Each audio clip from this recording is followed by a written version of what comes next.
Oh, shoot.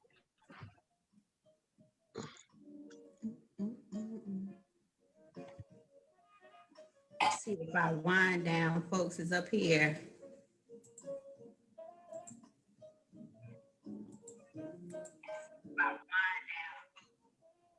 Uh-oh, I hears.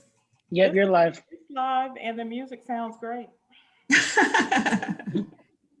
Well, good. Let me see if I can get us going here.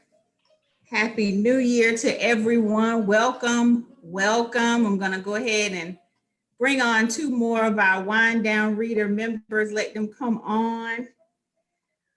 I have been missing y'all. I'm so happy we are back in a new year. And tonight, guess what? We are going to restart this thing because it didn't start off too cute in my book. So we're going to restart this all over again. So tonight is officially New Year's Eve until we log off. Actually, you know what? We'll just make it like as if the whole book club meeting tonight is the 11:59 p.m. going into 12 a.m. 2021. What you guys think? All right. Yeah. All right. All right, for those who are tuning into us virtually, hello everyone. I am Takesha with Blueprint to Events, and this is Wind Down Readers. And I'm your host for tonight, and we're going to be talking about the wonderful novel entitled Wet by Miss Marlee Rae, our very own Miss Marlee Rae. Let me make sure I say that. And, for those who are tuned in for the first time, this is our 18th virtual book review. We tune in at, on this particular platform, Facebook Live, every other Sunday at 7 p.m. Eastern Time. And Wind Down Readers is a virtual book club, and we talk about all genres of books, but it seems like our specialty is to talk about books, all things related to relationships. All right. And if you like what you see tonight, we do encourage you to support us by going to our many social media platforms, Instagram, Facebook, join, like, share. We also have YouTube page with all of our 17 virtual reviews there for your enjoyment. And, give us a comment, like, subscribe, share it so we can keep this wheel rolling. All right. So if you want to contact Wind Down Readers, you can email us at winddownreaders@gmail.com. And, let us know. Just drop a line and say hi if you know an author that you want to have reviewed. Just connect with us. We would love to chat with you. All right. And so tonight is a very special night because we are going to be reviewing a book from one of our very own Wind Down Readers members, again, Miss Marlee Rae. And you guys know typically what we usually do. We got a little sound thing going on. What we usually do is we're going to start off by introducing our wonderful panel. And panel, when I introduce you tonight, I want you to go ahead and tell me what you're sipping on. And our Facebook and YouTube viewers, please go ahead and put in the comments what you're drinking on tonight. Let us know. All right, so I like to start down south. So I'm gonna start with Miss Nene. Hey, Miss Nene, how you doing? How's it going down there in Houston? Girl, it's just wonderful down there in Houston. It's wet and rainy. We have snow apparently coming, this way, but not to where I live, I hope so. I'm doing great.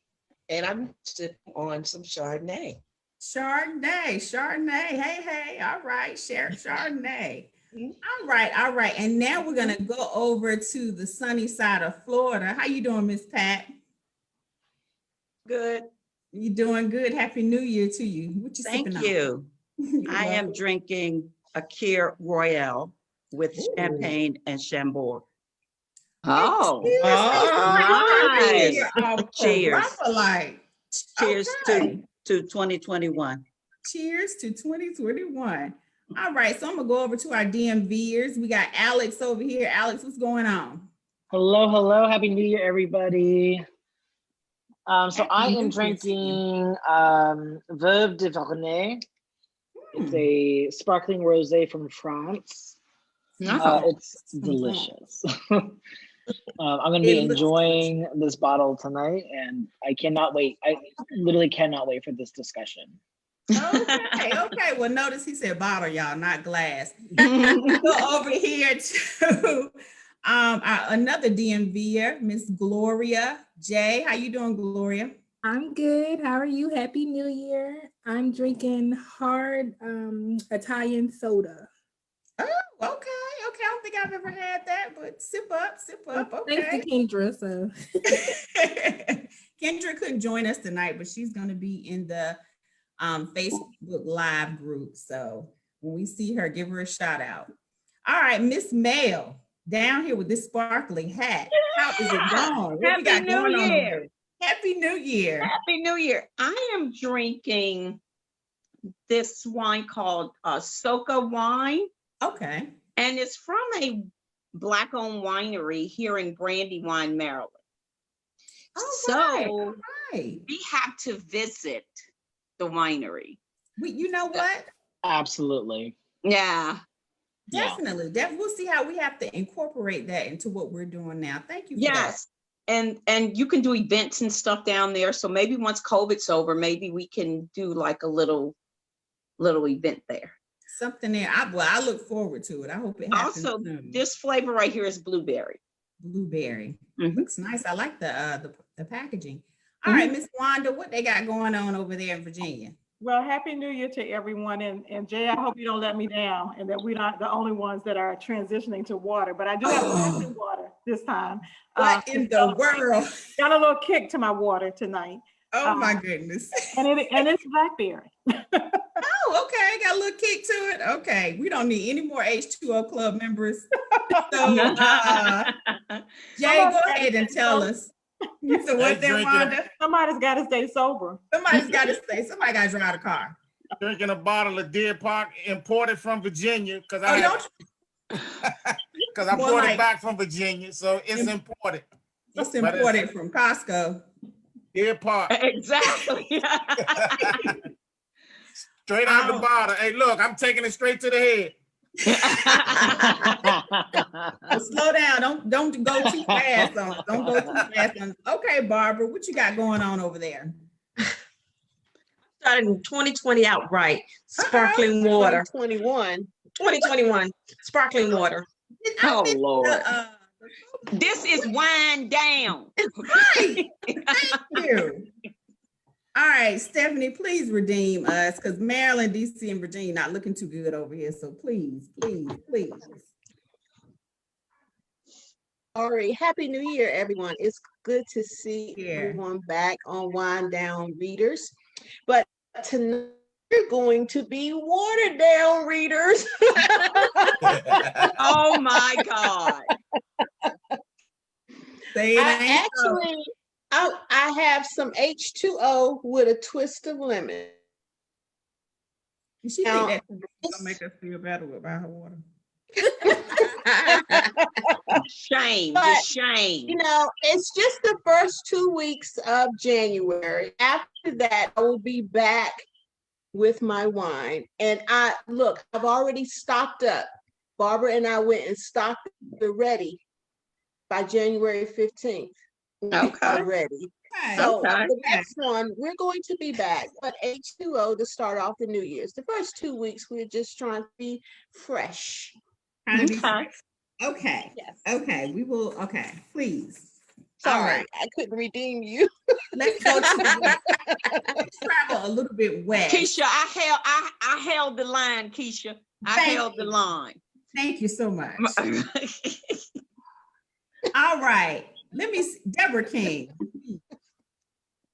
Deborah not Deborah gonna got us. disappoint us. Deborah's not gonna Deborah not disappoint gonna us. disappoint us. Deborah, don't disappoint us. Do it. Deborah, you're not gonna What's disappoint us. going on?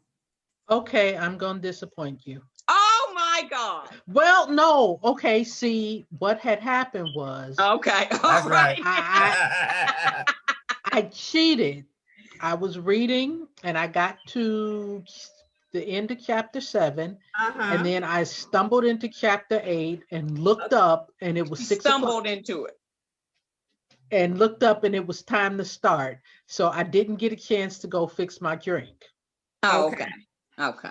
So let when you we slide. get started, I'm going to mute myself and go fix my drink. Right Okay. now I have iced tea, but I plan on having a Moscow Mule with vodka and ginger beer All right. as soon as I Always can. bring the heat, so I know. There we go. There we go. All right, and I think I got everybody, but me and our guest. Well, I'm gonna say guest author because she's a part You of it. didn't get Nene, did you? I went to Houston first. Yeah, I went first. Okay. Yeah. All right. All right. But thank you, Melody Mel. needs some. Melody needs some water too. I know, right? I know. So, Nene, I love your mask. I know. Miss Marlee Rae, what are they drinking on in St. Louis, girlfriend? Okay, so I was gonna do water because I'm trying to eat right and everything, but it is the 10th, so I made it like 10 days. So I have Chardonnay, and I even have my special Look at that. glass here. So Look at that. So we have cute. some butter kissed Chardonnay. Oh, that sounds good. Yeah, Very Chardonnay. good. Hey. It's not heavy on the carbs either, so that's why I got it tonight. Okay. Well, let's see what our live folks are sipping on tonight. Let's see. I thought I saw some over here. Kendra Jenkins is drinking a 1.5 bottle of Cali Red. Okay, Callie. Now she likes that. I remember her talking about that on the last book review. I'm gonna have to try some of that. Kendra really likes it. And Miss Stephanie Gorman Thurman says she's sipping on Cherry Moscato. All right, let's see. Oh, that sounds good. It does. Let's see who else. Do we have anyone else sipping? I'm gonna purposely not read any H2O comment over here. Yeah. And so, okay, so what I'm drinking in light of it being a new year and trying to, think of something that brings us all together. So I brought a Stella Rosa Prosecco. Oh, that is so good. I've had that. And it is so good. It is good. Oh my gosh. That's what I am sipping on tonight. So everybody raise your glass. You guys raise your glasses virtually as well. Cheers to a prosperous prosperity for us in 2021 and also to chapters 1 through 7 of WET. Cheers. Cheers. Ooh, that feels good going down. Mm-hmm. My sister just hooked me up, so I got my drink. All right. Thank you, Deborah. Welcome to the anti-sober committee over here. Maybe I shouldn't say that. But anyway. Yeah, probably not. Right. For those who must be living under a rock and don't know who Marlee Rae is, I'm gonna tell you a little bit about her. She currently resides in the metropolitan St. Louis area. She is the author of 5 awesome must-read novels. In the Something About Love series, she has novels entitled Something Old, Something New, Something Borrowed, Something New, and Something Blue, Something New. And now within her new series, which is called The Love Movement, she has Slick, she has Wet, which we'll be reviewing tonight, the first half of it. And coming soon, she has Ride, and that will be released in 2021, right, Marlee Rae? Or We believe so. Yes. Okay. We're gonna pray for a breakthrough.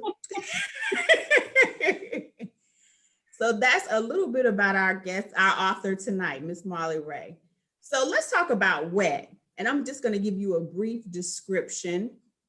The author's description on Amazon. So it says, relationship experts say never compare your new relationship to your old relationship because the same lover never happens twice. Feeling fulfilled, spending most of his free time underwater, Dale Brock is also a great father and a technology guru. After being stuck in a meaningless marriage for years, he divorces, moves to the East Coast, and reconnects with an old scuba diving friend, Dee Dee Kimbo. The phenomenal entrepreneur and widow, Diane, Dee Dee Kimbo, has not been in a meaningful relationship since the death of her husband. Being swept up in a tidal wave of passion during a scuba diving trip makes her remember what she's been missing. Will Dale be able to let go of the trauma from his failed marriage and let Dee Dee love him? Will Dee Dee stop living in her perfect past and let Dale love her? Dive into the deep end with Dale and Dee Dee as they wade through the tumultuous waters of life to get to their happy ever after. And that's just a brief description of what Wet is about. All right, so getting to the nitty gritty. The theme for tonight, 2021 cannot have us out here stanking for a whole year like 2020. And that was inspired by our character Dale. Yes. So yeah, we can't be out here stanking. So our first topic tonight, thinking back to chapters, I noticed that this was noted in chapters 2, 4, and 7. In particular, when Dee Dee overheard Dale talking to his ex over the phone, and when also when Dee Dee discussed with Dale how, you know, basically how flawless her deceased husband Derek was when they were married. Does it really benefit, you know, anyone from hearing from their significant other about their past relationships? I mean, you know, you're getting it. It's a one-sided story anyway. And nothing annoys me than when I'm dating someone in the, you know, in the beginning stages, and the first thing they ask me is, well, why are you single? What happened to your last relationship? Mm. And I'm like, I feel like, what's her name? The Instagram influencer, Tabitha Brown. That's my business. That's my business. So what do you guys think? I don't know. I thought about that while I was reading the book, and I wanted to kind of pose it tonight. What do you guys think about that? Well, I think, I'm not on mute, am I?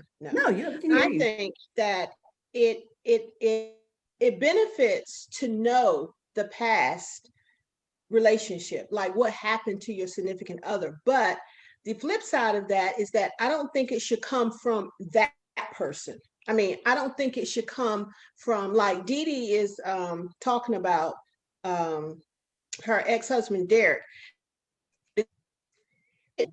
I mean, really, he's just that perfect. But her description of him, I mean, come from like somebody who knows Derek. Mm-hmm. I mean, who knew Derek. So I think you should get information about the past because it helps you. I want to know that the person that I'm going out with, I mean, I want to know something about what happened. Because it helps you to try to decipher whether you want to continue or you want to get into the relationship. I mean, when you hear things good, bad, or indifferent about them, when all of your information comes from that other, from the, you know, your significant other, then I think that's like red flag because he's almost too perfect. Mm. And nobody is that perfect. Nobody is that perfect, and you're right. Getting it one-sided, I get, maybe that's the part that turns me off. Yes, Miss Pat. So just to add to what Stephanie said, because I do agree with her, but it makes Dee Dee sound like she has not gotten over him. And that makes it hard for the next person to try to be there. Because if you're still living in that world with him, where do I fit in? Mm-hmm. Yes, Wanda. And I just want to add to that too. I think what I see different in Derek and Dee Dee's relationship versus is that she lost her husband tragically. Mm-hmm. So she, you know, so the perfection is, you know, most people, when you remember them after death, you don't remember the bad things about them. Right. That's a good point. Yeah, right. That they're separated didn't. It wasn't, you know, something she prepared for. It was just right. hard. So I think that's one difference. I think the other just relationships and all. Now, if it was equal, where they both were in relationships that ended, you know, into divorce or, you know, some separation in that way, I think that's a different conversation. And I think right. You know, it just depends on what the reason was. Because like Keisha said, Right. some things are, there are always two sides to every story. And, you know, depending on how deep you get into the relationship is what side you hear that will be correct, I think. But even though he did die tragically, I agree with you. But the flip side of that is that if he was beating her butt and then died tragically, she ain't gonna be talking about, oh, this and that, and he's another perfect man. So, you know, that makes no sense. That makes no sense, Listen, Stephanie. ma'am. I mean, What makes okay, sense? if Dawn dies makes today, because you're like, if you went all the way to the extreme, like if he's abusive, I mean, if Dawn dies today, I'm going to remember like the loving parts of him. Oh, so you don't remember he was beating your tail? That really? I wouldn't remember. I'm saying no. Of course, you're going to remember abuser. I'm saying he wasn't an abuser. No, I was just saying what Wanda was saying, backing off of what Wanda was saying, that maybe because he died tragically, that was a different spin on relationship. But we haven't even, there's something more to the story, and it's still one-sided. And I was just adding on that, you know, if there were bad things about him, then she's not going to remember him as being perfect.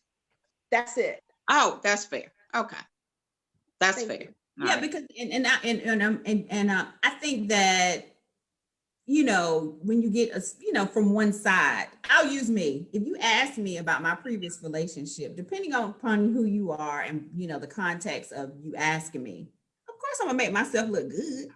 I'm not gonna tell you that, you know, you're crazy, right? Right. I did this, so I called him and left 17 messages on his phone in less than 5 minutes. I'm not gonna tell you that.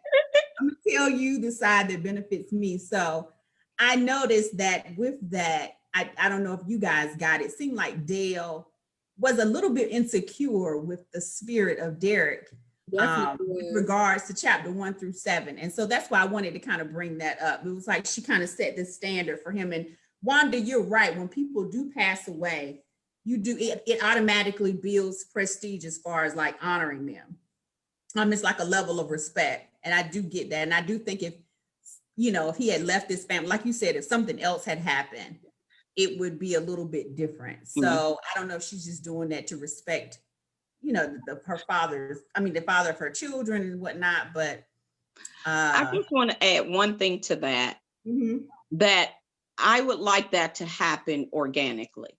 So if someone asks me, you know, what happened in my relationship, I'm probably not going to like that. So, I mean. Oh, you're saying instead of asking me, just let me automatically. Right. Okay. Right. Gotcha. Yeah, I think I would prefer that as well too. You know what? Go on, Jay. No, Alex had his hand up. So for me, I think that I agree with most of everything that's been said, because if you look at the situation itself, that within which we have to kind of consider this conversation, you know, he died in battle, basically. So she's automatically, and she and her son DJ are going to hold him at, he was a hero, you know, he died for his country, kind of thing. And if we look at the idea of, you know, if you're not going to remember the bad things about somebody who passed away, you're definitely going to remember the bad things about somebody that passed away. And what I think what Dee Dee was doing with the conversation that she would have with Dale about Derek specifically is not necessarily saying like you're never going to measure up to him. It's like this is who I was with, and I didn't get a choice to lose him. It wasn't a amicable breaking. It wasn't even we were angry at each other so we just left each other situation. Like his was. It was, she had absolutely no choice into saying goodbye to him. So she automatically is going to have that, regardless of how long ago she lost him, she's still going to have that soft spot when she's asked, tell me about your husband, Derek. She's going to immediately go into the thought process and the memories of who he was, how she chose to remember him, how her son chose to remember him. So she's automatically going to be like, you know, he was this, this, and this. She, you know, bad things may have happened, and they probably did happen in that relationship, because that's a relationship. Relationships are not all perfect. But when someone dies, you're going to choose to remember the parts of that person that is positive. You're not necessarily going to focus on the negative, because that's going to sully your that reputation of that person to you and to your children. So you're going to talk to your child, you know, she's going to talk to DJ about her husband, his father, in the best light, because she wants to make sure that his idea of his father was all good. She's not going to necessarily tell him the bad things. So she's stuck in that mindset of, I have to tell the good things about this relationship and not mention, oh, you know, he was, you know, he didn't do this, this, or this, or whatever that may be. When you lose somebody, and like for me, talking to my mother. Okay, wrap it up, Alex. Wrap it up. But the way I can explain it is, like, when my mother lost my father, she doesn't talk of him negatively. Right. Except for some things. But, you know, the relationship that she had with my father was one way, and the relationship that Dee Dee had with Derek was that way as well. So she's not going to choose to tell Dale the bad things about that relationship. She's going to tell him, well, he was this, he was a great provider, X, Y, and Z. So I think she made the decision to tell him that way subconsciously. Because that's what she knows, how to talk about her husband to other people, specifically people she is getting close to or is close to. So yeah. Okay. So basically Alex is saying she letting him know, I came from the top shelf, not the bottom shelf. All right, let's see what some of our virtual watchers are saying. So Deborah King is here. Kendra said Marlee wrote that perfect. Dee Dee and Kimbo's marriage, not much, not too less, just the right amount. Okay. I have here, let's see, Stephanie Gordon Thurman. She said, yes, he was very insecure, even when he noticed the size of the photo in her home. Yeah, that was a clue factor for me too, Stephanie. I don't know. It just, I don't know, it was just interesting to hear, you know, that he was a little bit insecure with regards to Derek. And I just thought it was all in relation to discussing, you know, your previous relationships with your current relationship. So anywho, moving along. So our second discussion topic, and this was inspired through Miss Kendra, and I hate that she's not here so she can lead this question. But anyway, after going through a breakup, is it fair to hold invisible expectations and standards towards the new significant other? And I think she was talking in regards to, well, she could have been talking in regards to Dee Dee too, but I guess with Dale. So what do you guys think about that? Gloria, you want to lead that one off? Ooh, child. I think it's for me, I think it's fair depending on, you know, what you've been through in the past, or what you kind of like maybe it didn't work in your previous relationship, but they still had qualities that you want the other person to live up to and progress on. So I mean, for me, I feel like it's fair. Not like to totally compare them to your previous relationship, but yeah, you should have some expectations that you want them to live up to. Okay. No, I was just gonna ask you to repeat the question. So basically, I think Kendra was wanting to ask, in the situation between Dale and Dee Dee, they both have had previous relationships, and it seems like Dale has had, you know, a little bit more baggage, you know, we have with chapters 1 through 7, than Dee Dee. And is it fair to hold invisible, expectations and standards just because the past messed up and the future, now you have this guard up and this invisible wall. And let me see, Kendra, she's chiming in here. She said Dale kept waiting for the ball to drop. When they got back from the airport, he asked if she treats all her guests the same. And Dee Dee said, no, you're not dating my representative. No, this is me. Right. Do you think that maybe, Dale he stayed in a marriage where he knew he was miserable, and it sounded like his ex-wife was, She was a trip. She was a lot to deal with. Yeah, she was a lot. His guard is up, for one, I think, because of that relationship. And that was the longest relationship it seemed like he had been in, which was a marriage with 2 kids that was just horrible for him. And then, you meet a woman who has it all together, and not only is she single, but she's single, having what it appears to be a wonderful marriage, a wonderful husband. It was Christmas when she lost, just a lot of things going on. She has her own, her own business, her life. She's smart and innovative, totally opposite from what he had. But the commonality is that it's a woman. And so his thing is, when is the shoe gonna drop? When, can a woman really be all of these things? Because he's not seen that. He's seen it in his brothers and, other friends' relationships, but he's not experienced it himself. So he could just be, around, because he's not seen it. He's not experienced that himself. And so it's kind of like, does the dream, is this a dream? And when am I gonna wake up from it? So, and having to deal with that for 20 years is a long time. Yeah.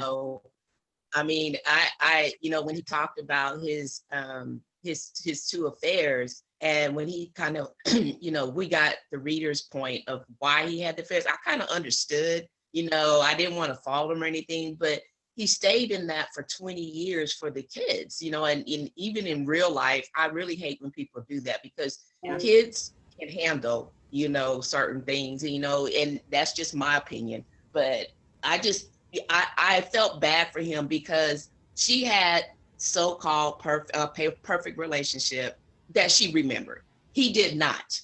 So he's trying to adjust to that. And like I think Kendra just said in the comments, he's waiting on that shoe to drop. And I can see that. I like that point. Good. Miss Pat, I saw your hand up. Yeah, I just kind of think some things just come like natural to people. That you're going to take what life experiences you have, and you're going to keep comparing them until you find whatever it is you're searching for. So, say whether or not it's fair, it may not be fair, but it's going to be innate. It's almost like you can't control it. It's just going to be there. Yeah. Okay. I wanted to say that Miss Pat just pretty much analyzed the entire premise of the book. Yes. Yes, that was the whole goal in writing the story, is that you have that no matter what we do, you can try to control it, but you're always going to do a comparison.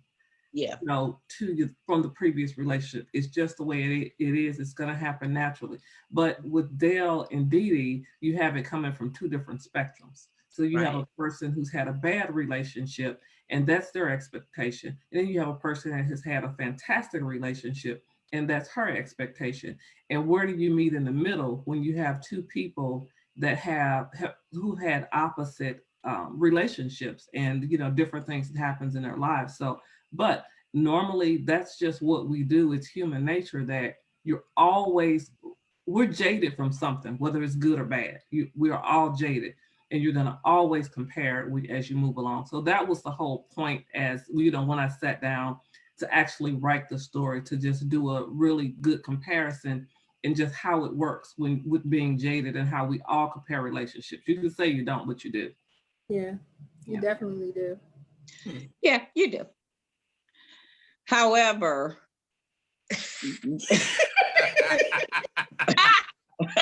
However, I was like, Yeah. Dale he had way too much reality for me. Way too much reality for one. I was like, whew. Well, you know what? That kind of brings me, and then we're gonna steer more of a upbringing. But I thought the topics with them getting together was important to kind of talk about before we got to the in-depth part of the book. You know, as I can't remember who said, and forgive me, but staying in a marriage, and as Nene said 20 years, and to say you stayed for the kids. I don't, other than financial, I don't understand the logic in that. And I'm not married and never been married or have kids or anything like that. So maybe that's why I don't get it.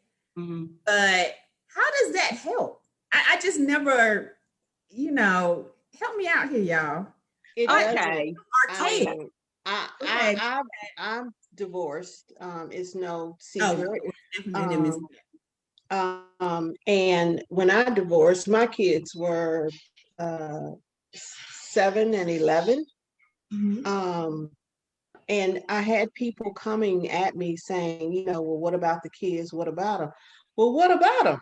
If it's not working, I mean, I just never, that was never an option. I don't understand that either. And I'm not just speaking from just hearsay. I've lived it. And I know that staying together for the sake of the kids does not work. It's not an option. It wasn't an option to me. And kids are they're stronger than what we think that they Very are. resilient. And they are very resilient. And a lot of times when you make those choices, not only do you exhale, the kids exhale too. Yes. Even though they don't say anything, it's like they don't know it, but it's like all of a sudden there's a sense of peace. So I don't think that staying together for the sake of kids, and I understand that people do it, and I'm not knocking anyone who chooses to do that or who have chosen to do that. I just know for me, it just wasn't an option, and it never was an option. Okay, Miss Pat had her hand up first, Mel, and then I'm gonna get right to you. Let Mel go ahead. Okay. I can hold my point. Okay, so it wasn't hostile. So I can see how someone can stay because his marriage wasn't really hostile. Well, no, it wasn't. It wasn't a bunch of cheating going on. It was some personality problems. Okay. But it wasn't hostile. It wasn't a lot of hitting and pushing and cheating and all that. So I can see if you're kind of comfortable that you will say, okay, I probably can do this until the kids are grown. I can see that. Number two, if it is hostile and you really can't get along even with the personality, then it is good that you separate, because kids need to see that people can break up and still love them and still get along for them. And sometimes kids need to see bad relationships and that it's okay to break up. And it's okay. So I can see it both ways. I can see why someone would leave, and I can see, if you're comfortable, why someone would stay if it's not really a hostile environment. Okay. Miss Pat, and then I'm gonna go look at our. Yes, you do have to look at the circumstances, because I stayed in a marriage 22 years. Right. Even though I realized after 10 years that I wasn't going to be able to stay with that man. Right. At 10, I said, you know what? I don't like him. I don't think I could stay with him. And that's important, that you like him. Right. Well, here's the deal. When you have children, it's almost like your marriage is a partnership where you're dealing with the kids, you're dealing with home, you're dealing with cars, you're dealing with jobs. And so you're not totally focused on each other all the time. So when I realized I didn't like him, I said, okay, so this will not be like we will never be old people together. Right. So it took me 10 more years to unravel my life from his ass. So therefore, I was getting my own bank accounts, getting the car out of my name, getting a new car out of my name. I was setting myself up. Right. For the full breakup, Yeah, walk it's a away, I don't plane. owe It's you, a you don't plane. owe me, adios. And it's a process too. And it's a long one. Yeah, it's a long process. And I was young. So Yeah. it takes a lot. When I was with him, his parents owned a business and he had all the money. He had, you know, whatever. Yeah. Thing he wanted, they provided. But I had to keep my children from not seeing the ugliness of how I was feeling. And I think once it ended, they respected me. Wow. For the fact, and I said, listen, that's your father. I'm gonna let you grow up. I mean, I didn't say that to them, but that was my feeling. I'm gonna let you grow up. I'm not gonna like tear up the family because I don't like it. He's not doing anything to hurt anybody or anything. So let's just understand that for me, I knew I was getting out of there. I was waiting for the last one to shut the door, give me back, and I was gone. He was out. You All right. Plan. Let's see what our folks in the Facebook are saying. Kendra said, I totally agree with Trey. I don't believe in staying. And I'm pretty sure that's circumstantial. Stephanie Gorman Thurman said it's not healthy for the kids.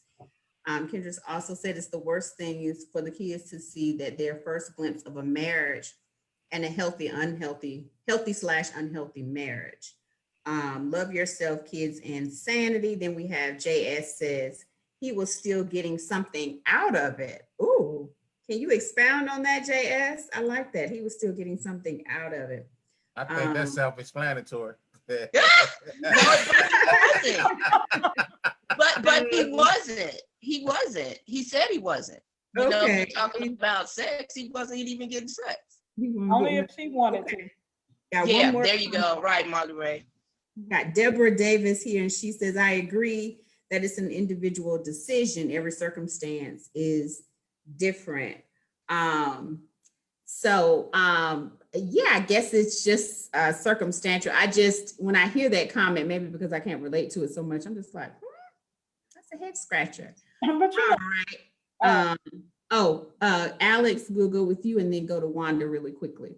So I think like one of the things to really remember is kind of the sadness behind his reasoning of staying for the kids, because his ex-wife, her prime focus now is turning those kids against him. So it's kind of like, it's one of those things where there's a catch-22 to it. Like his reason was to stay for those kids, but his ex-wife, now that they're estranged, her sole purpose, at least from what we can see in the first 7 chapters, is to turn those kids away from him and against him. Because how many, like, I think at least 4 times throughout the book, that the first 7 chapters, he has to talk to his kids about his relationship or non-relationship with their mother. Right. He even has to go see them and be like, this is not the situation that you all think it is based off of what she is saying. You're not listening to both sides of the story. So I think, you know, regardless of why a person stays in a relationship, especially when there are kids are involved, you know, they have their own reasons, whatever those reasons may be. But if we look at just the irony and the sadness that is caught within that situation, he stayed for the kids who are now being told that your father is a scoundrel, he's a horrible person, he did me wrong, he did us wrong, he's not providing for you as children. You know, it's like a whole situation, and it's just one of those things that if you look at it, you can see his desperation to be like, look, this isn't what happened, this is not what happened, this is not what is happening. You need to be willing to listen to me also. You can't just listen to your mother, you have to listen to me too. Let me tell you about one of the things that she is doing to me to help kind of balance out that you know, they're hearing only one side of that story, and because of that one story being so bad, they may not be willing or wanting to listen to his side of the story. So I just want to point out the fact that it's a really crappy situation that he's putting himself into, having to defend himself against his ex-wife, who doesn't even want to talk to him, but tells the kids she wants to talk to him. That's the thing that I wanted to point out with that question, Yeah, I'm glad you brought that up because, like we were discussing, her whole mission was to turn everybody against Dale. She disrupted everything. Yes, we she go did. back to to Marlee Rae's previous book. She just was a thorn in everybody's side. And Marlee, does she have a name? Because she's just Dale's wife and Dale's ex-wife. Did she have a name? Messy. Well, of course she has a name. Of course she has a name. They just don't call her by it right now. Yeah, I know, that's what I was like. I don't remember her name. Dale's ex-wife and Dale's wife. That's all I remember. That's all she get. Because she just is a problem. We're going to call her. Right. The other thing I did want to point out with Dale is that, Keisha, your initial question was how could he stay into the marriage so long? Dale made the marriage comfortable. And that's for him. And he specifically stated that he made the marriage comfortable for him. Remember, Dale traveled most of the time. So he wasn't at home a lot at all. He traveled for work. And when he was there, remember, Dale also had a couple of affairs in the very beginning. Dale also went on a lot of diving trips. So Dale, even though he stayed, he made the marriage comfortable for him. So as Mel said, it wasn't a hostile situation. It was more or less, he didn't like her, but there was no fighting. There was none of that. And most of the time he wasn't there. So it was easier for him to stay because he made it to where it was comfortable enough for him to stay. So that's where I guess we need to say that he got something out of it. So I guess that's what he got out of it. He got a free babysitter. He got somebody to help him raise his kids where he didn't have to be there all the time. So he was free to dive and travel and everything. And she raised the kids and he left it open for her to turn them against her because she had primary responsibility. And there are a lot of Dales in the world. It's Barbara. Barbara, you muted. She did go with him on some of those diving trips because she didn't trust him. So he didn't get just like a free reign. She did go with him because he said, she went with me a lot of times because she didn't trust me when I went on the diving trips. So that's, I think it was more him and for his boys because boys are different than girls when it comes to their mom. And I think he just had a fear that he would lose his boys if he left his mom. He wouldn't have a relationship. He would have to, and even as they got older and they're men now, he still has to talk to them about relationships from a man's point of view. And if they were younger, I think he just felt like he would lose his sons. Well, she was very unpredictable. She was mean. She was mean. Yeah. She was mean and unpredictable. So I was going to say what similar to what Barbara said too, is that one point by him staying, which I hadn't thought about what the perspective that Deborah gave, but I think one point in staying was to prove to them, it's different to say that's not me, this is what she does, this is whatever, but he gave them an opportunity to see that. And I thought his visit to them after she left that last time, now that he is really interested in somebody, that he had that tough conversation with them that he never had the entire time they were growing up, to say, choices, things, you can see it for yourself, whatever, as opposed to him trying to tell them the type of woman that she was and why the relationship didn't work. And then one other thing I was going to say about parents, if you think about a lot of parents, whether the relationship is good or bad, they tend to focus on their decision being on their children. This is their senior year. You don't want to disrupt that. They got all their friends here. You don't want to disrupt it. Versus think about Christmas. They love their toys. They want them so badly, but in a couple of hours, they on a whole different subject. And that's what kids are. So you just have to kind of look at that. And to me, the smart parents make the decisions, not around the kids. Consideration, yeah, but not the final decision. But I do think that his was driven by, I've got of course you want your marriage to work. You want your family to be together. But having been in a marriage myself for 24 years, you just walk away from it. It says you see a lot of things. It's just the timing And timing sometimes can be months and sometimes it can be years, but you know that it's ultimately not going to be a lifetime unless, unless lifetime changes somehow, but it's not going to be a lifetime. And so I think that that's where they were. I think he just wanted it to work. He really did. He wanted his family to be together. But I think the biggest lesson was for his boys, and that they grew up to be different kind of men, and find a woman that's different than their mother, or at least what's out there. And what's out there, exactly. So, all right, moving on to our next discussion topic.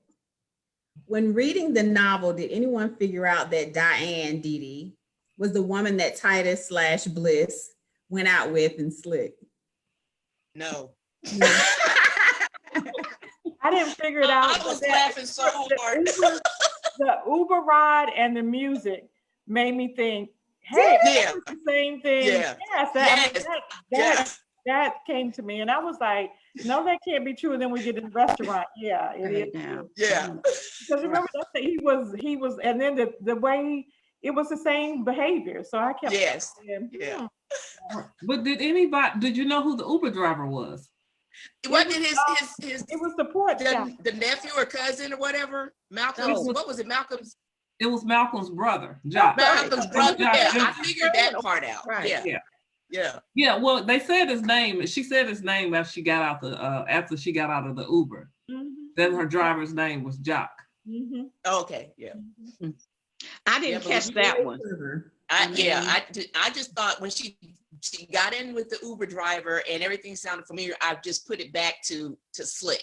Oh, okay. But I never put it together that Diane Dee was the same person that, he was yelling in front of her house and stuff. Until I was hollering when I said I was cracking up. Let me read it. Okay, I'm gonna let Miss Pat go. I had to go back and read it again because I was like, wait a minute. So unless I've had too much wine tonight, at the beginning when she was talking to Dale, did she say I had a bad date and I have to go back to a court case? Yes. Did she say that? Mm-hmm. Okay, so that's the only thing that gave me a little bit of a clue, but I didn't get it.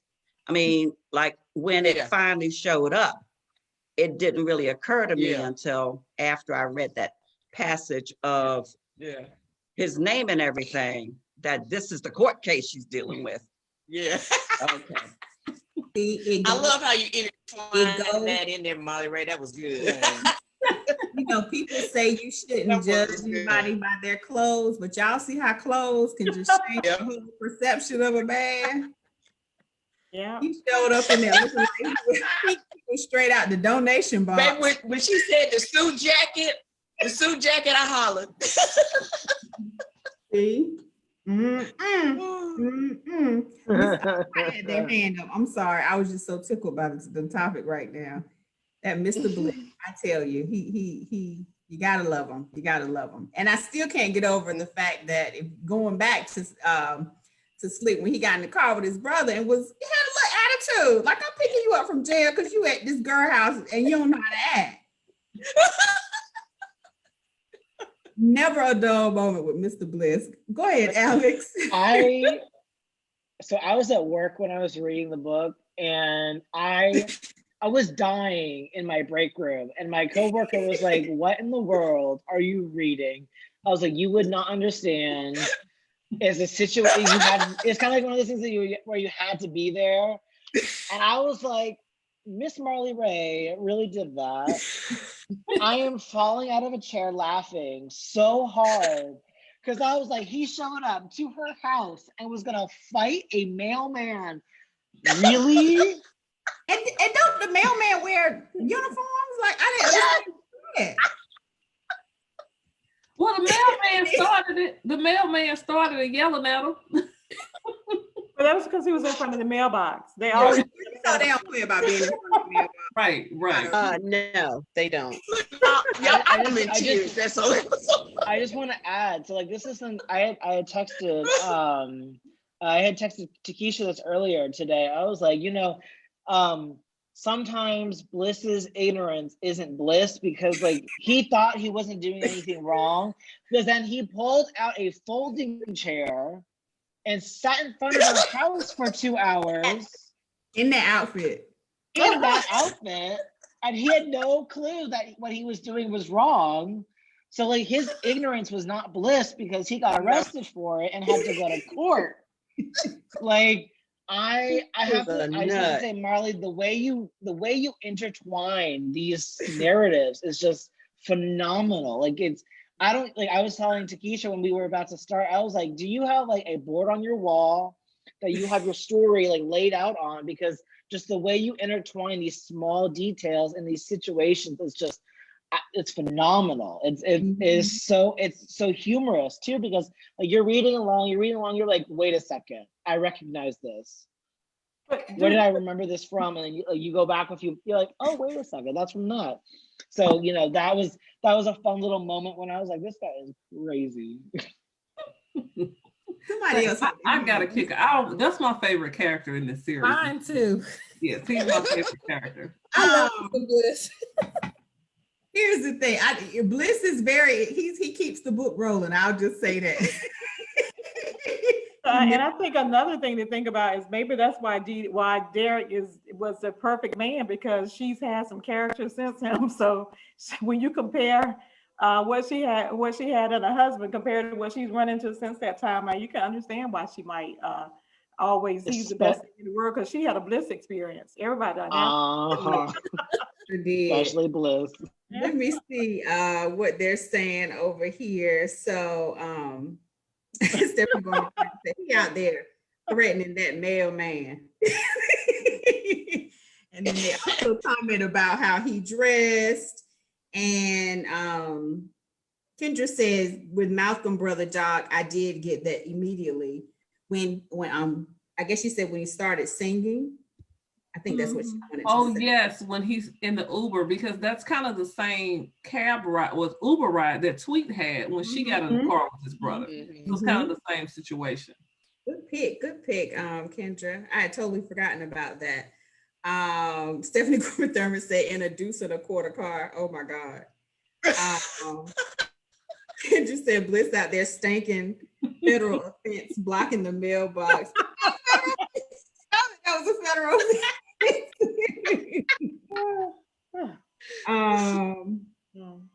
Yeah. Okay. All right.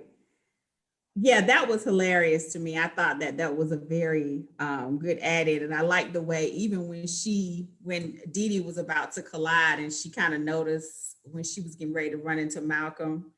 That was probably my favorite part of the book. I'm sorry. That was hilarious. And also my other favorite part of the book, when she was talking to Dale regards to him wanting them color contacts. And she said, no color contacts and no male weave. I said, male weave?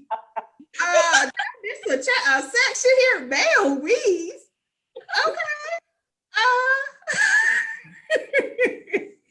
So yeah, that was definitely, that was very clever. Kudos to you, Marlee Rae, for adding that in. And I guess our last topic, what did you guys think about Sweetness / Chloe reveal? And before you tell me about your opinion with regards to that, you got to be careful when you talk about people and you don't really know them, especially when they come to kids. Kids will blow your mind. Okay, you think your little nieces and nephews are pure than the driven stuff, and she out there got this man, he can't even think straight. This your little young fella. And I was thinking to myself the whole time I read it that she got to be his first piece. You always hear when little boys get their first piece, they can't concentrate. They can't do it. They be ready to fight their mama. Like, Mom, I love her. I love her. I love her, Mama. I love her. I thought the funny thing about, I guess because when Alex, you were talking about laughing out loud in the break room. So imagine laughing in the house when you just by yourself. But when they were talking about her being a pole dance, Sweetness being her stripper name, it was just so fun. It's bad, but it was just funny how he was describing her, or the mama was describing her, that sounded like a stripper name. That was just so funny to me. Mm-hmm. Mm-hmm. He thought Chloe was doing her school. And then it turned out to be his sweet niece. Right. That was epic. Yes. I'm sorry. Yes, Alex. So I was sitting there, like I read this. This was another chapter I read when I was at work, not working, but I Don't forget just that sat there. people know. I just sat there and I was like, this sounds very familiar. And then it kept going and going. I was like, this better not be Chloe. Because I had a feeling it was Chloe as they were describing her. And I was like, uh-oh, this ain't gonna be good. And when she walked in, he's like, Uncle Dale. So I just think it's funny because he had talked to her on the phone about meeting up with her and her boo to have her give a once over of his boo without even realizing that literally later that week or that day or whatever the time frame was, he was going to not only meet her boo but also see her. And just the way that kind of laid out was really funny, but then also just the way that DJ and him were kind of like, let's have an understanding. I like her, I like your mom, but you also like my niece. So we gotta have to kind of agree to disagree, because if we don't, both of this is not gonna work out. So it's kind of like, we'll shake on it that I'm not gonna cause problems for you if you don't cause problems for me. And I have a coworker and another coworker who are together, and literally he is literally like falling head over heels in love with this girl.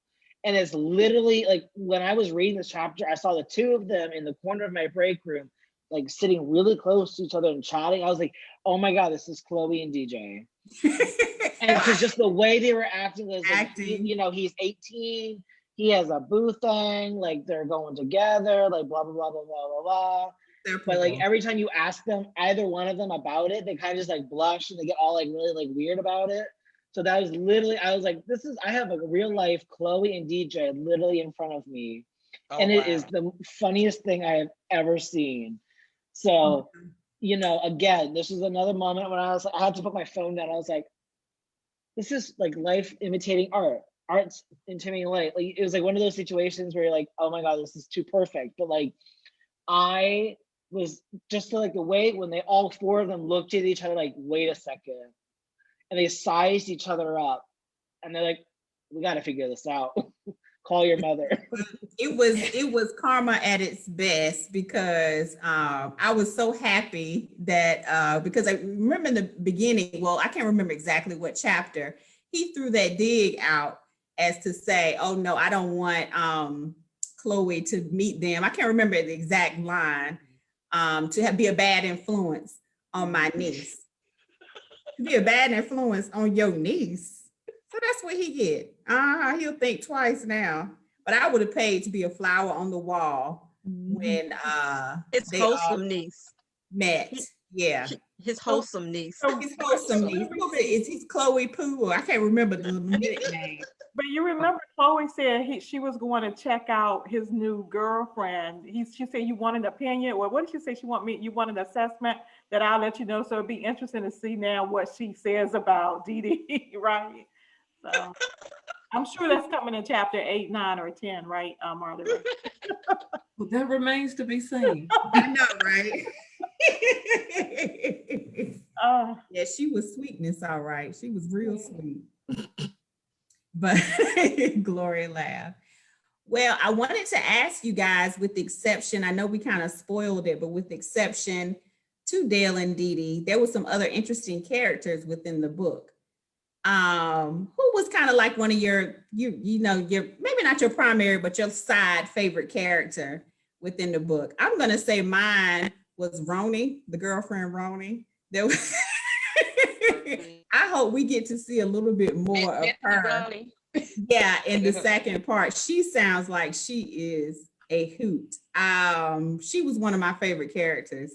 Of course, with the exception, not including Dee Dee and Dale. But she was definitely one of my favorite characters. What about you guys? Dee Dee's mom. Oh yeah, Cookie, Miss Cookie. Yeah, I did like Miss Cookie too. I forgot about her. Mm-hmm. All right. She has influence. Yes, she does. Mm-hmm. Yes, she does. I think we're gonna hear a little bit more about Miss Cookie in the second part. I don't know. I could be wrong. It's get juicy. It was juicy from them first couple pages. It was. Oh, In true Marlee Rae fashion. yeah, right. True Marlee Rae fashion. Mhm. Okay, I'll go over into our group here and see what they are saying. I think Jay has a question or a comment that in the chat, because I don't remember a freakness, but Jay. You say you don't remember what now? I don't remember a freakness.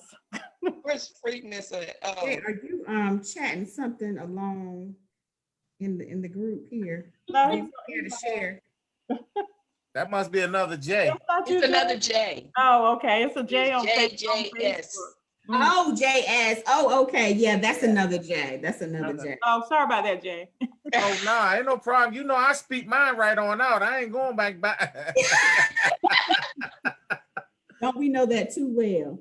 Okay, That's right. so I see here, Kendra made a point too. I thought this was hilarious. Yoga moves ain't nothing but bona fide stripper moves. I had to text my yoga girlfriend to read that part of the book. Like this is true. And yeah, JS said freakness. And Kendra said her favorite was Robbie's husband. Okay, Baker. Okay, she liked Baker. And Deborah Davis also agreed that Cookie was a hot mess. And JS, she is hilarious. She said sweetness was really freakness. He had that boy blind. He was late picking up his mama and everything. You don't be late picking up your mama now, and you know she out of town. She already don't want to leave you out of town. Yeah, that was hilarious. That was hilarious. I wonder why Kendra liked Baker. He didn't have very. I don't know. What do you guys think? I wonder what was. Kendra has read the whole book. That's what you have to know. Oh, okay. He's cheating. She's cheating. Oh, Alex, you wanted to say something? I have to say Cookie was probably one of my favorite other characters because the way they described her and like all of that kind of like the backstory, like if she found a man attractive, she would say Cookie. I just sat there and I was like, oh my God, I know a girl who calls herself Cookie, and this is literally her. Like if she finds a man really attractive, regardless of who the person is to her, she'll be like, call me Cookie.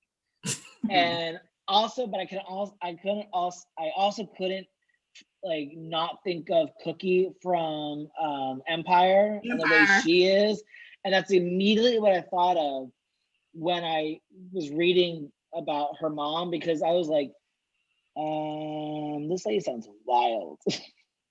Yeah, she was probably one of my favorite side characters other than Chloe, even though she's not a side character. But between Chloe being who Dale didn't think she was versus Cookie like acting, you know, in a certain way around, it was the two of them, you know, they were probably the most amusing people. Yeah, I like I said, I don't think this is the end of Miss Cookie. I don't know why. I just have a feeling that she's going to be make a comeback in a very special way. And I didn't cheat. I stopped after I finished reading chapter 7. But I guess that kind of brings us to our final point. Do we have any predictions? Because the way the book stopped, it was very interesting. And I know it's going to have something to lead into the remaining chapters, as far as it was kind of weird. The question that he had for Dee Dee, as far as her saying that she was, you know, kind of alone in this world, well, you know, with exception to her son. Yeah. And then she said she misspoke. Yeah. I couldn't piece that together. I was like, that was kind of a twister. I wonder what's going to come of that. Does anybody have any predictions? The ones who haven't read? Kendra. Yeah, Kendra, you don't get to participate in this part. I think she's adopted. You said what? I think Dee Dee is adopted. Like those aren't her family. Is not really her family. Good at predictions, Stephanie. Why do you think that's the? Because remember, she made the comment that DJ was all she had. So DJ is her blood. That's the Oh, only thing okay. that she really, really has. And then she turns Yes. around and, Okay. you know, she makes the other comments. I'm not gonna give it Yeah. away, Yeah. but That's a lot. in That's her a lot. discussion with Dale, when he Yeah. asked her about it, but y'all got to get the book. Yeah, you gotta get the book. Mhm. Yeah, so Yeah. this prediction part, That's have fun with. But you Interesting. definitely got to get the book. Mhm. Isn't that interesting? That is very interesting, Steph. I'm kind of the hairs on my neck in prison. What's your prediction, Alex? So I actually kind of agreed, Steph. I had a feeling because it's a comment that I personally have made as someone who is adopted. Like, I know for me, like, my only person that I have in my life that is blood related to me is my sister. Well, other than my half brother, but that's, but like, the only person in my life that is like blood related to me fully is my sister. So like, I can kind of see where she comes from, where it's like, this person's the only other person in my life who is family. Yeah. You know, regardless of the fact that I'm married and I have a husband, like in terms of blood relation, my sister's the only family member that I have in this country that I know of, you know. So I kind of had that feeling too. I agree with you, Steph, just based off of the first 7 chapters. But I really want to see the relationship, what that relationship is between Cookie and Dee Dee is. Because I have a feeling the two of them have more in common than they think they do. Oh, wow. I just have a kind of a feeling. All right. Anyone else have any tidbits that have not read past chapter 7? Yes, Miss Pat. I have a couple of observations, comments to make. I'm really in awe of how Marlee Rae opened up slick and wet. Yes. Yes. Putting us Yes. on a I need to read He that. had no idea where it was leading to. Oh, it's So nasty. Brilliantly written. Yes. So because of slick, I sort of figured out a little bit. I said, oh, now wet is about swimming. Then I found out it wasn't swimming, it was diving. Okay. And I also like the fact that she introduces entrepreneurs. This, when we read books, we read to learn. There are so many people who do not have the ability to see the world unless they read it through books. I appreciate that. I appreciate that you are leading your readers to understand that they have that ability and it can be done. Yeah. So I just want to say those things. And I know you're creating a fan base because you are connecting your characters and your people, and everybody's anxious to see what's going on next. So kudos. Thank you, Miss Pat. Go ahead, Miss Pat. You know, Miss Pat gonna think outside the box now. Go ahead, Gloria. One, let me say that I just told Keisha on Friday that I can't be reading this book at work. Because I'm one of those ones that I have to, because my job, I listen for speak to text. So I'm like, listen, like, Keisha, I can't listen to this at work. But like Ms. Pat said, I love how you do a great job of connecting and making us aware of different things that we didn't know, as far as like, you know, restaurants. I love your name dropping your book for yourself. Go ahead, Marlee Rae. I know. But you know, all of your books that I've read so far is just like, it makes me say, hold up, let me go look this up, especially in the DMV. Let's go on and, you know, go to this place or visit, or, you know, possibly, you know, look into going some of the places that you mentioned in the book. So you do definitely a wonderful job. And I don't know, I've just fallen in love with your books and can't wait to finish this book. I didn't cheat too much. Good, Gloria. Thank you. Next scene coming up with Bliss is gonna be hilarious. So okay, so what you mean by you didn't cheat too much? Because it sounds like you cheated. Too much. Okay. Good. All right. So she stopped at the last chapter. I didn't cheat. I haven't cheated. I promise. But I also didn't know we were stopping at chapter 7. I stopped myself. And then I realized we were stopping at chapter 7. But I mean, I agree with everything that everybody said. It's amazing. I love Wanda. Because when I started reading, well, one, just this whole experience has been a great experience. But when I started reading Wet, Slick kind of gave me that. I put myself in perspective, so I didn't go as far as I did with the first book, thinking, okay, this is pretty powerful as an outset of a story. But what I also like is the fact that in the last couple of ones, the relationships have come so quickly. But then the time that is taken to work through the relationship, that it's not just because I think with this one, Dee Dee was this is for the moment kind of thing. And then I think, that it all changed. And it's just amazing how, and I don't know how real this is, how most of the men have been portrayed as knowing what they wanted when they I love that. making a decision about it. And that's just so, I think some women put so much emphasis on trying to make something work, or this is going to be a relationship. But it's just interesting that the male characters have all come in with a mindset of, this is what I want to do. This is what I don't want to lose this. And so I'm going to do everything I can to make that work. I think that's a fresh perspective these days. But just great reading. Great reading. Okay, I don't know who hand was up before, Nini's or Alex, but one of you guys go ahead. I'll make mine go real first. quick. Okay. From a personal perspective, what I really enjoyed about this particular book is that you focused on Black scuba divers. My ex-husband was a scuba diver for NASA, and he was actually the first Black scuba diver out there that trained there.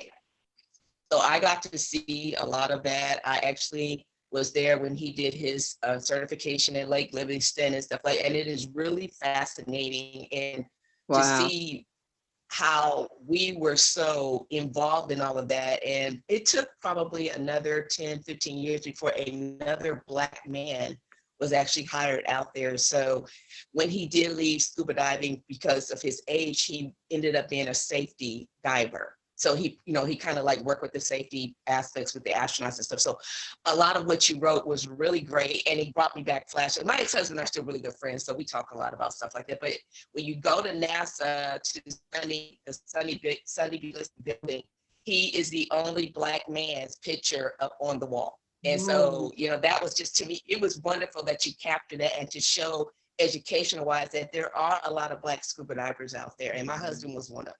And I really like that. Thank you. Okay, wow. Great. What's the odds? Oh my goodness, I didn't know that. Yeah. So I guess you were able to recognize some of the organizations, Nini, that was mentioned. Yeah, I did. And actually, even the beginning when she was writing that, because of kind of what we picked up on doing Slick, when she started describing, I'm like, okay, this is a scuba diver. But the sex part was great, baby. It was great because you kind of like intertwined it. I was like, whoa, but I figured it out. They were scuba diving. Scuba diving. Okay, Alex, and then we're going to check in with our Facebook commenters. So I think one of the things that I really love about your books, Marlee Rae, is not only is it women empowerment, it's also Black women empowerment. We live in a really divided time right now, and I think reading these books, as well as Miss Stephanie Williams over there, reading her book as well, empowerment for anybody, and especially nowadays with, Black women and Black people in general, we live in a very divided time. So I really want to say, kudos to, especially you, Marlee Rae and Steph, about Black women empowerment, but in all of the books we've read, for the most part, mine aside, we get these really strong, powerful women who also happen to be Black, who are pinnacles of what greatness is. We have women who own their own business.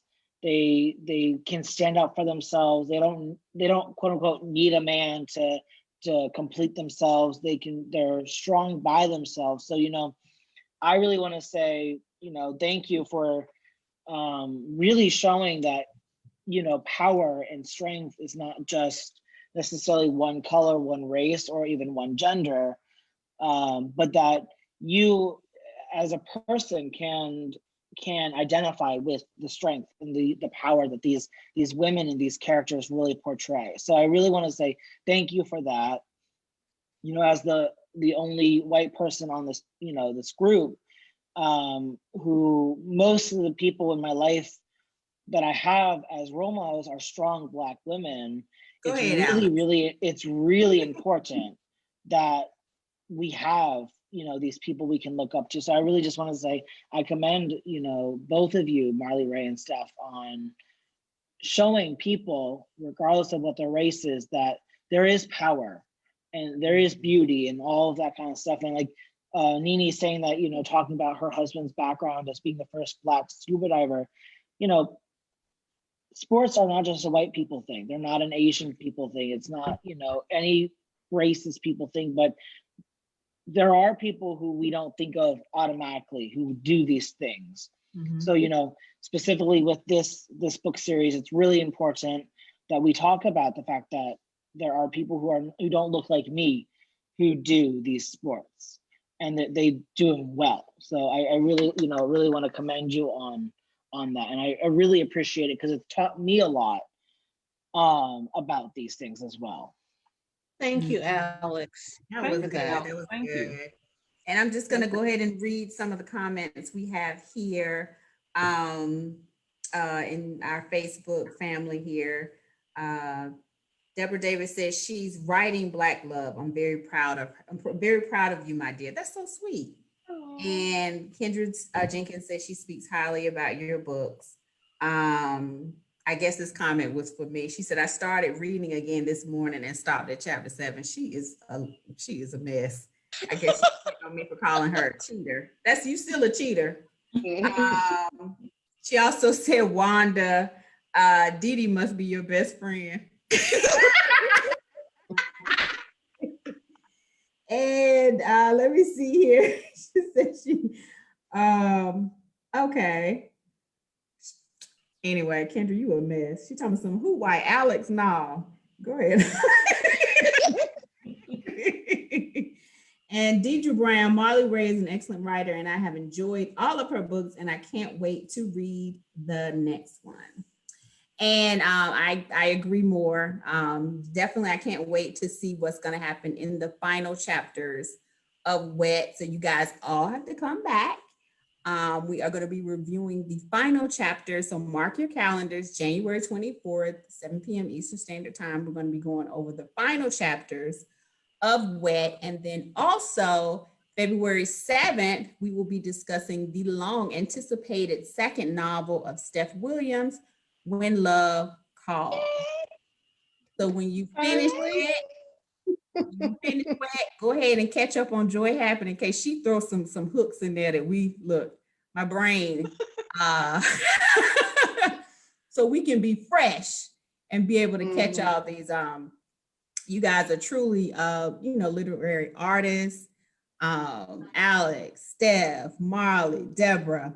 I tilt my hat to you guys and I salute you guys for being able to write and just create these stories, and Alex with this, the poems, and it's amazing to me. I can't wait to see what you guys have in store for the future. And I just hope that, we're all here and able to discuss it on this platform. But so you guys make sure you mark your calendars. And Marlee Rae, before we officially conclude, did you have any leaving remarks you would like to make with us going forward with the final chapters or what was discussed tonight? The mic is yours. Well, first of all, I just want to say thank you so much for all the support. I truly, truly appreciate it. So, when you're creating stories, sometimes, I'm always thinking, oh, I don't know if this sounds right. Are they going to like this? That's what, you're always thinking like, just what, so it's really great. And it makes me feel good to really hear the compliments and the accolades. I really, and I truly, truly appreciate it. And it definitely pushes me further to say, okay, I'm gonna do this next time, so it kind of helps me in that aspect too. But I guess with the remaining chapters, I'm not gonna say a word because I'm gonna tell you, whoever whoever hasn't finished the book, you're in for a ride. So that's all I can say about the last few chapters. It, you know, the first few chapters are subtle. Mm-hmm. So, Mm. yeah, they are subtle compared to, you know, it's just get ready. Mm-hmm. But I, like I said, whatever the last book is that I've written, it's always my favorite. So, you know, this is my favorite book right now. Okay, well, guys, y'all heard it here. We got to, you know, put on our seatbelts and get ready. Yeah, it's a whole lot of reality. Because it seems to be wet outside. Yeah. Yeah, it's a whole lot of reality. It seems to be. Yeah, I want to go ahead and I got stuff to do tonight. Now I'm thinking about picking this book back up. But I do like to, yeah, I hope you guys are able to definitely join us in on the 24th as we conclude. Also, with everything given, I think this year we need to focus on being a little bit more charitable. So each month going forward, we will pick a nonprofit organization, a charity to support. This month, we will be supporting or promoting to support Color of Change. So we just ask that you guys make some sort of donation to Color of Change, small, large, whatever your heart leads you to, as well as our Facebook and YouTube and Instagram family. If everybody does a little bit, as my grandma would say, nobody has to do a lot. So that's my mantra for this year. So Color of Change, and we will probably create some sort of channel and give some sort of incentives for those who give the most. That'll come soon, but I just wanted to kind of throw that out there and make sure you read all the details of WET, because on the 24th, we're going to have a little trivia at the end and there will be prizes given. So get your highlighters out, get your magnifying glasses out so you don't miss nothing, so that y'all can y'all can participate. And this is also Can I play too? Can I play too? I don't know. You didn't want to tell us the book, but I don't know if I want to let you play. But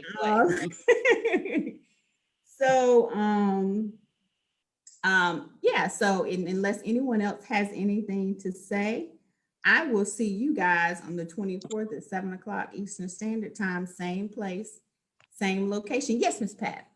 Will the Color of Change info be on our Facebook page or somewhere where someone can go and just go, you know, should it also be under the name of our group or individually?